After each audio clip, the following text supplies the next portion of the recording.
까칠하신 분인데 제가 어렵게 연결했습니다. 감사합니다. 왜 자꾸 그래요? 네.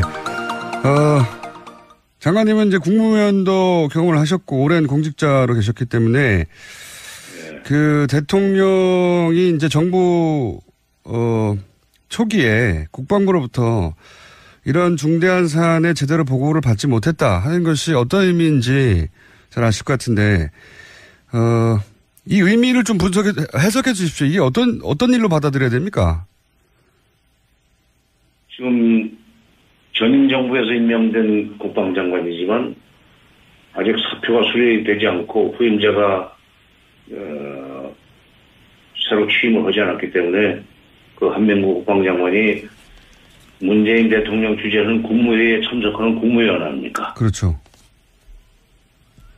그러면은 그리고 장관은 대한민국 정부의 장관이고 국무위원이지 박근혜 정권의 국무위원이나 무슨 문재인 정권의 국무위원 이렇게 성격 규정이 되질 않아요. 그렇죠. 예. 그러니까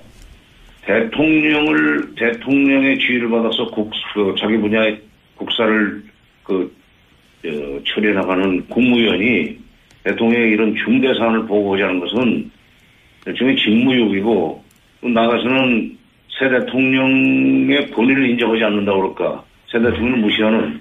제가 어저께 어떤 다른 데서는 능멸이라는 단어를 썼는데 능멸. 이거는 심각한 국기문란입니다.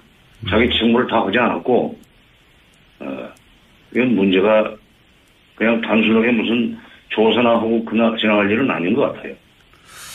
굉장히 중대한 사안으로 보시는 건데 그 과거에 이런 일이 다시 일어나면 절대 안 되니까. 그렇죠. 예. 과거에 이런 사례, 비슷한 사례라고 할 만한 것이 있었나요? 혹시 기억하시기에? 저는 제가 과문한 탓인지 모르지만, 예. 1948년 대한민국 정부 수립에 이런 일은 처음인 것 같은데요. 이렇게 사소한 무슨 예산 집행 문제라든지 이런 거란 몰라도, 예. 이건 국가 안보와 관련된 사안 아닙니까? 네네. 더군다나 지난 대선 과정에서 가장 중요한 이슈였는데 이건 실수로 뺀 건 아닌 것 같고요, 분명히. 더군다나 의도성이 있다고 봐야죠. 예, 의도성이 있다고 볼 수밖에 없는 게 초안에는 있었다는 거 아니겠습니까? 그렇다가 중간에 이제 강독 그 부분을 읽고 서로 이제 첨삭하는 과정에서 삭제됐다고 하는 건데 그런 조사 결과인데 이게 이제 이해할 수 없는 것은 왜 그랬을까 하는 거거든요. 어떻게 추정하십니까? 왜 이랬을지 의도가 있다면? 실무자들 입장에서는 그러니까 원래 그게 이제 6기가 한 세트입니다. 네네.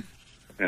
근데 이제 2기는 먼저 지난번에 들어온 것이 이미 알려졌지만 4기가 들어오면 한 세트가 들어오는 게 마무리가 되는데 예. 이거를 숨기고 넘어가려고 했다고 봐야 되는 거죠. 그러니까 실무자들 입장에서는 이거는 사실대로 보고를 해야 된다. 새 대통령한테 보고를 해야 된다고 생각을 했고 실무자들이 그러니까 일종의 훨씬 더 국가 문제, 국사와 관련된 업무 처리 과정에서 도덕적이라고 합법성이 더 컸다고 봐야 되는 거죠. 근데 이제 높이 올라갈수록 아마 장관선에서 그거 빼라는 얘기 하기 전에는 정책실장 선에서 할 수는 없는 문제예요. 정책실장이 있습니다. 중장급이죠. 네. 그건 장관선에서 빼라고 해야 빼는 거지. 이걸 사안을 보고했던 정책실장이 감히 할 수 있는 일이 아니에요. 실무자들이 할 수 없는 일이다, 도저히. 예. 그럼요. 실무선에서 할 수 있는 일이 아니에요. 그렇다면 군 최고 2층에서 보고 내용을 실무자들은 넣어야 된다고 당연히 판단했던 걸 의도적으로 뺐다면 그 의도는 뭘까요? 무슨 의도에서 이랬을까요? 그러니까 보고하지 않고 나중에 자기도 이제 물러나고 지금 현 국방장관도 물러나고 새 장관 들어온 뒤에 이제 사실이 밝혀진다 한들 이게 기정사실화 되는 거죠. 그렇게 되면. 예. 그러니까 사드 배치를 차기 정부로 넘기라고 했던 문재인 후보 지금 이제 대통령 당선됐습니다만 더불어민주당과 문재인 후보 측의 입장을 생각할 때 이게 지금 중간에 보고해놓으면 현 단계에서 중단된다. 그러니까 이것이 그 국회로 넘어가거나 또는 국민적 논의의 대상이 되기 전에, 공식적으로 되기 전에 그냥 기정사실화 해버리자는 그런, 소위 은밀한 계획을 가지고 국가안보실장과 그다음에 국방부 장관, 전번 김관진 국방부실장과 안보실장과 한민국 국방장관이 짜고 이런 짓을 했다고 저는 봅니다. 아마 권한대행한테도 보고가 되지 않았나 하는 생각에 권한대행한테 보고하지 않고 그지는 않았을 거예요. 그럼 이건 어떻게 보십니까?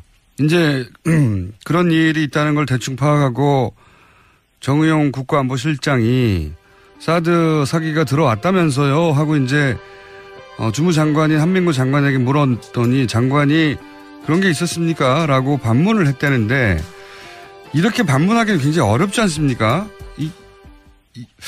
무슨 일이 있었다고 보시는 겁니까? 이 대화에? 이게 아까 조금 전에 얘기했지만은 기정사실화 시키려고 하다 보니까 예. 시치미를 뗀 거죠. 시치미. 시치미 떼려고 하는 거죠. 시치미 뗀 거죠. 그래요? 그런 일이 있었어요? 난 몰랐는데. 예. 이 시치미 떼고 시간 지나면은 굳어진다는 계산에서 면제해서 그런 거죠. 이건 도덕적인 문제까지 있어요. 이렇게 되면은 요즘 지금 국무위원 후보자들 뭐 도덕성 검증하는 차원에서 위장 전입이다 뭐다 세금 탈루다 전부 문제 삼는데 이게 앞으로는 과거에 이런 시침이 뗀 적이 있는지도 한번 조사할 필요가 있을 것 같아요. 이건 어떻게 이런 성동격수도 유만보덕이지 이럴 수 있습니까? 그러니까 엉뚱한 데 쳐다보게 만들고는 그 사이 일 해치워버린 게 성동격수 아니에요? 예. 고약한 시침이에요. 예, 대한민국 청와대를 상대로 대한민국 국방부 장관이 그렇게 했다는 게 이제 있을 수 없는 일인데 너무 희한한 일이 벌어져서. 그러니까 지금 현재 청와대 그 국가안보실장은 대통령의 대리인입니다. 예. 그렇잖아요? 예. 대통령의 최측근 참모고 거기에다 대고 이런 시치미를 뗐다는 얘기는 대통령한테도 대해서도 시치미를 뗄 수 있는 사람이라고 봐요. 아마 대통령이 직접 질문했어도 시치미를 뗐을 겁니다. 근데 이제 시치미 한번 떼놓고 대통령도 문재인 대통령도 여러 군데 체크를 해본 뒤에 질문하니까 거기서는 뭐라고 답변했는지 모르겠는데 거기서 시인했던 말이죠. 그러니까 충격적이라고 문 대통령이 코멘트를 하고 조사를 지시했다고 그러니까 거기서 시침이 안 된 것 같지만 이거 28일 날 안보실장한테 시침이 된 것은 이건 참 이게 뭐라고 얘기를 해야 될지 모르겠어요. 뭐 처음 말씀대로 하자면 1948년 이후 처음 있는 일이라고 지금 하시니까 아니면 일반적인 그냥 작은 기업에서도 이렇지는 않죠. 이건 도저히 저도 이해가 안 가서 도대체 국무위원을 직접 하신 분에게. 정권이 바뀐 뒤에 새 장관이 들어설 때까지는 전임 정권의 장관들이 그대로 그 자리에 앉아 있습니다. 네네. 가령 김대중 정부 초에 이른바 그때 적대적 정권 교체인데 그때 김영삼 정부 때 임명된 장관들이 그대로 있었지만 그 장관들이 새 대통령을 깍듯이 국가 원수로 모시고 자기 소관 업무와 관련해서 보고할 일 있으면 보고하고 그렇게 했죠. 노무현 대통령이 들어서서 김대중 정부의 그 장관들이 그대로 그 임장을 올 때까지 그 자리에 있었지만은 뭐 국무회의 참석하고 보고할 것 있으면 보고했는데 이번에는 참 진짜 건국 이래 초유의 사태가 일어난 거예요. 참. 예를 들어서 노무현 대통령으로부터 이명박 대통령으로 넘어가는 그 시기에 기준으로 비춰보자면 그럴 때 이런 유사한 일이라도 있었나요? 그때도 마찬가지로. 그때 뭐 이명박 정부 때 그런 일이 이명박 정부 넘어가면서 그런 일이 있었으면은 벌써 이렇게 난리가 났겠죠. 언론에 보도가 됐을 텐데 없었지 않습니까? 자, 이건 너무 황당한 일이라 기가 막히다는 말씀만 계속 반복하고 있는데 저도 그렇고 국민들도 그럴 것 같습니다. 근데 이제 이게 6월 말 한미 정상회담이 현재까지는 있는 것으로 예정되어 있는 것으로 알려져 있고 여기서 당연히 사드 배치 문제가 의제가 될 텐데 이 한미 정상회담에서 이 사드 문제는 어떻게 풀릴까요? 비용 문제도 등장하고 여러 가지가 있는데 전문가는 어떻게 보십니까? 비용 문제, 그러니까 트럼프 대통령이 비용 문제를 제기했기 때문에 이것은 가까운 시일 내에 결론이 날 수 없는 문제가 돼버렸습니다. 예. 10억 달러면은 이제 우리 돈으로 1조가 넘는 돈인데 이 정도의 돈을 지불하면서 그 무기를 들여놔야 된다면은 당연히 이것은 국회 비준을 필요로 하는 국회 비준 동의를 필요로 하는 사안이 돼버렸어요. 따라서 국회 비준 동의가 끝날 때까지는 이 사드 배치를 진행할 수가 없습니다. 지금 이제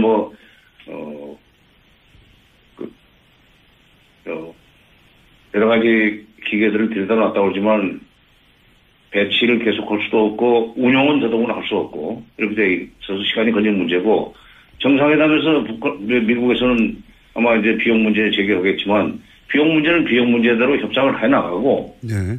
이걸 줄 것이니만 그다음에 그건 비용 문제에 대해서 결론을 내려면은 국회 비준을 받아야 되기 때문에 그때까지 기다려달라고 얘기를 할 수 있죠. 왜냐하면 우리도 이제 국법의 헌법과 법 절차에 따라서 여러 가지 국가 안보 문제를 처리해 나가지 않습니까? 미국도 네. 마찬가지고. 그러니까 미국도 법치주의 국가고 민주주의 국가인 만큼 그리고 우리도 그런 만큼 이거는 우리 국내법적 절차가 끝날 때까지는 기다려달라고 하는 식으로 물러나야죠. 네. 그러니까 걱정 없습니다. 이 일로 무슨 한미 정상회담에서 사드 문제가 논란의 대상이 돼가지고 회담이 잘못된다든가 할 가능성은 저는 없다고 봐요. 그렇군요. 트럼프 대통령이 오히려 우리를 편하게 만들어줬어요. 오히려? 예. 국회 비준 동의 절차를 밟을 수밖에 없도록 만들었으니까. 그렇군요. 그렇게 봐야 되는 거군요. 그러니까 네. 이 트럼프 대통령이 비용 문제를 제기하면서 거꾸로 국회 비준 동의 필요성이 확실히 생겼고 이 과정에서 사드 배치 관련한 주도권을 우리 정부가 가져올 수 있는 계기가 마련됐다. 이렇게 분석할 수도 있겠네요. 그렇죠. 그리고 30일인가 미 국방부가 그동안에 한미 간의 사드 배치 문제가 아주 투명하게 협의가 되고 진행이 됐다고 발표를 하지 않았어요? 네. 그러니까 일부에서는 이렇게 한미 동맹 차원에서 한 거를 문제 삼아 가지고 사드 배치를 없었던 일로 만들려고 한다 하는 비판 여론이 나왔다고 그러는데 네. 한미 간에 투명하게 진행됐으면 그만큼 국내에서도 국방부와 청와대 사이 또는 한민구 장관과 문재인 대통령 사이에 투명하게 일이 됐어야죠. 한미 간에만 투명하고 국내적으로 투명하지 않고 얼버무리고 시침이 떼고 성동격선하고 이건 곤란한 일이죠. 그러니까. 보건 누락이 한미 동맹에 영향을 미치지 않겠냐라고 이제 지적도 있는데. 그렇죠. 예, 장관님은 한미 간에는 이루어진 일이라 하더라도 국내에서 보고 내용이 누락된 것은 국내 문제이기 때문에 이건 별개의 문제다 이렇게 봐야 된다는 거죠. 그렇죠. 그러니까 미국에서 만약 투명하게 진행된 문제고 동맹의 문제인데 이걸 왜 국내 정치 문제화하는가에 대해서는 우리가 아까 조금 전에 말씀드린 대로 그 논리로 그쪽을 반박해 줘야 돼요.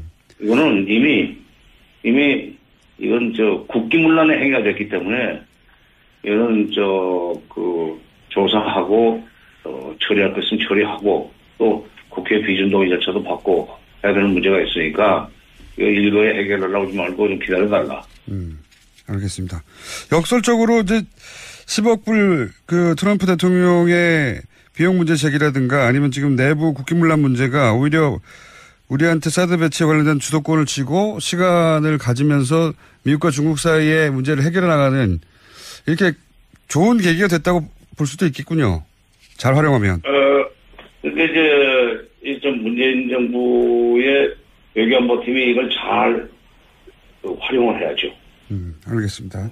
그런 점에서 이제 앞으로 외교부 장관, 국방부 장관 또 남북 관계에도 영향을 주는 거기 때문에 통일부 장관, 문재인 정부의 외교안보팀, 청와대 국가안보실장 이렇게 해서 국정원까지 포함해가지고 한 5분이 정말 팀워크를 이루어가지고 모든 지혜를 짜내서 대통령을 잘 보필하면은 우리 김총수 말씀하신 대로 이 문제에 관해서 우리가 오히려 주도권을 행사할 수 있는 여지가 큽니다.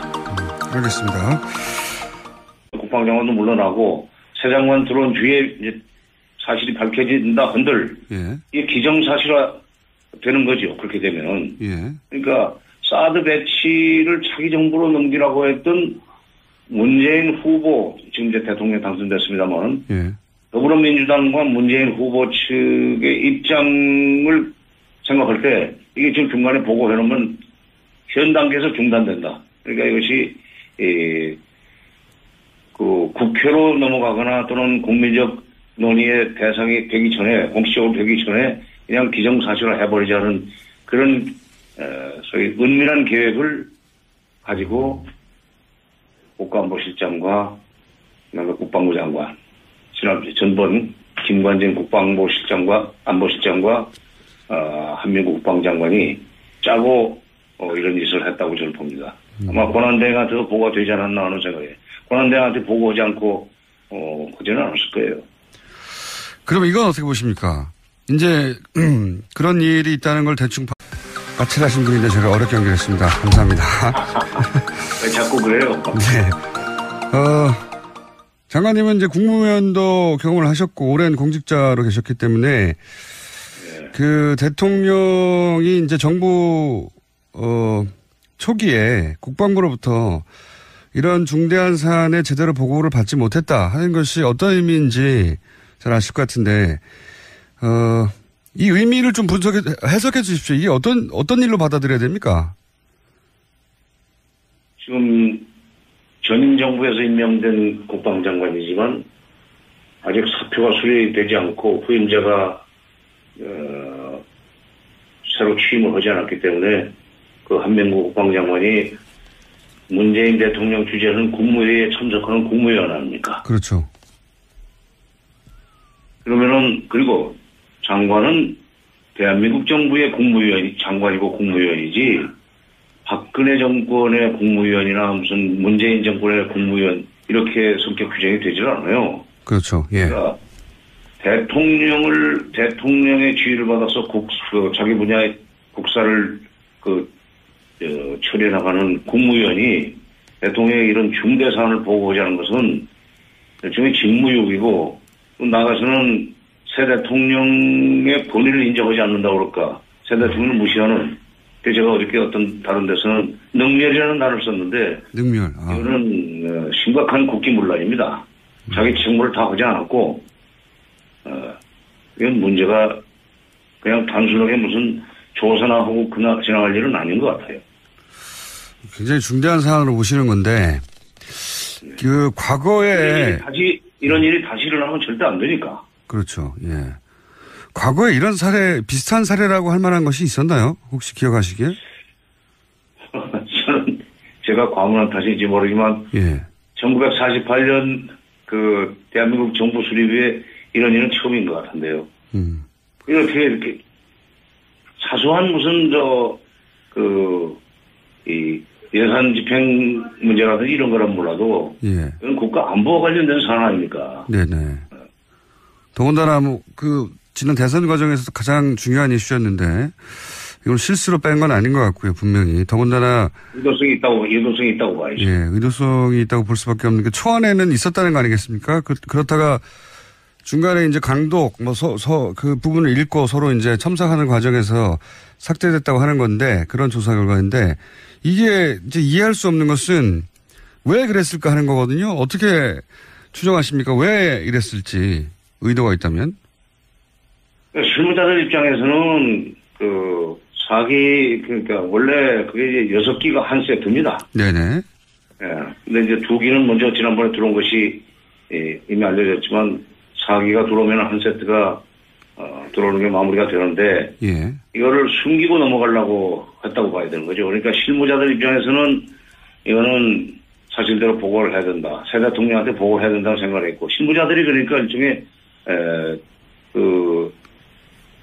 훨씬 더 국가 문제, 국사와 관련된 업무 처리 과정에서 도덕적이라고 합법성이 더 컸다고 봐야 되는 거죠. 근데 이제 높이 올라갈수록 아마 장관선에서 그거 빼라는 얘기 하기 전에는 정책실장 선에서 할 수는 없는 문제예요. 정책실장이 있습니다. 중장급이죠. 네. 그건 장관선에서 빼라고 해야 빼는 거지, 이걸 사안을 보고했던 정책실장이 감히 할 수 있는 일이 아니에요. 실무자들이 할 수 없는 일이다, 도저히. 예. 그럼요. 실무선에서 할 수 있는 일이 아니에요. 그렇다면 군 최고 2층에서 보고 내용을 실무자들은 넣어야 된다고 당연히 판단했던 걸 의도적으로 뺐다면 그 의도는 뭘까요? 무슨 의도에서 이랬을까요? 그러니까 보고하지 않고 나중에 자기도 이제 물러나고 지금